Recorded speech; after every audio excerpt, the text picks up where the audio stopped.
Pais queridos, quando olhamos o que os nossos irmãos, particularmente fora do país, o que eles passam para professar sua fé no Salvador, me faz, pelo menos a mim, faz pensar, será que eu teria a mesma determinação que esses meus irmãos têm? Porque lá, querido, ao contrário do nosso país, que nós podemos falar do Evangelho em qualquer esquina, o simples fato de estar com a Bíblia, que muitos falam de lixo, o simples fato de estar com o lixo na mão, isso é motivo para eles ser presos. O fato deles professarem o nome de Cristo, alguns falam que é Mitra, isso é o suficiente para suas filhas serem estupradas, suas casas queimadas, eles serem torturados, presos e até mortos, queridos. E apesar disso, ainda tem que, não sei se ouve ou se ficam sabendo, acredito que não, de ouvir alguns desajuizados, como em nosso país, dizer que eles são seguidores de Mitra, que estão sofrendo tudo isso por Mitra. Então eu mesmo me pergunto, será que eu teria essa mesma determinação? Quando eu olho para a igreja primitiva, a igreja apostólica, e vejo que aqueles irmãos passavam para semear, para propagar o Evangelho, e comparo com o que eu faço, eu pergunto, o que eu estou fazendo em prol do Evangelho?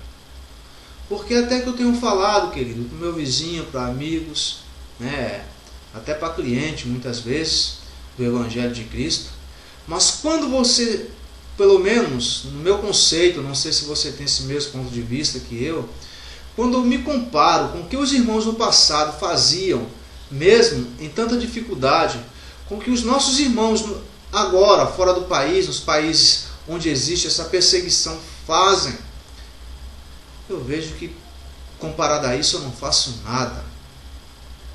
Mas quando eu converso com alguns pastores, pastores, até presbíteros, alguns irmãos que estudam teologia, alguns são líderes de igreja, e eles até entendem a verdade, mas temem em pronunciar e ensinar aos seus liderados. Acredito eu que qual é o medo? O medo de perder o cargo, o medo de ser mais um Elinaldo da vida, que não tem cargo, não é exaltado, não recebe tapinha nas costas de líder. Mas eu quero lembrar para você, meu querido, que no passado os irmãos não temeram perder nem a sua própria vida para semear a verdade. Esses irmãos que estão fora do país, que eu acabei de citar, eles não temem nem as suas filhas serem estupradas, como acontece corriqueiramente, infelizmente. E você está preocupado em perder um cargo, querido. O que será naquele grande dia, nesses dias difíceis que vem por aí, que você vai ter que colocar aqueles que quiserem ser bajulados, como fala lá em Daniel, que não quiserem perder as suas vidas, não falo da vida eterna, mas vida terrena, nem serem perseguidos, vão ter que aceitar uma marca em sua mão. Então você vai aceitar, porque se você teme perder o cargo, imagina a vida, querido. Isso não é maior que isso. Então, qual a desculpa que você vai usar naquele dia? Vamos fazer aqui uma analogia. Você olha, eu não falei da verdade porque eu tinha um cargo, tu sabes, Senhor, que eu tinha pessoas para dar exemplo, eu não queria causar uma rebelião ou algo desse tipo.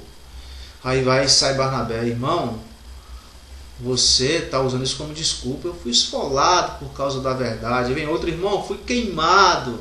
Outro irmão, fui comido por leões por causa da verdade. Você vem com desculpa de cargo.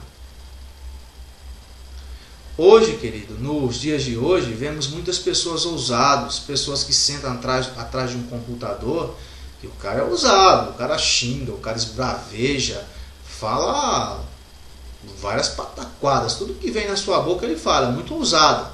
Mas boa parte desses ousados Isso é usado em frente ao computador. Não consegue semear o Evangelho de Cristo. Não consegue levar mensagem para os que estão necessitados. Só consegue em frente ao computador. Falar um monte de abobrinha, né, querido? Então assim é fácil. Muitos têm ousadia de ir em frente a uma denominação e falar palavras que faz até vergonha você repetir. Mas não sai no mesmo horário para ir pregar para uma prostituta, né? Para falar para aquela irmã que muitas vezes está até pensando em se matar, aquela jovem, aquela senhora. Não tem coragem de fazer isso. Então a ousadia se inverteu. Então a pergunta é, querido, o que estamos fazendo em prol do Evangelho? O que estamos fazendo para apresentar naquele dia ao nosso Salvador? Será que a nossa ousadia tem sido suficiente para levar o Evangelho aos perdidos?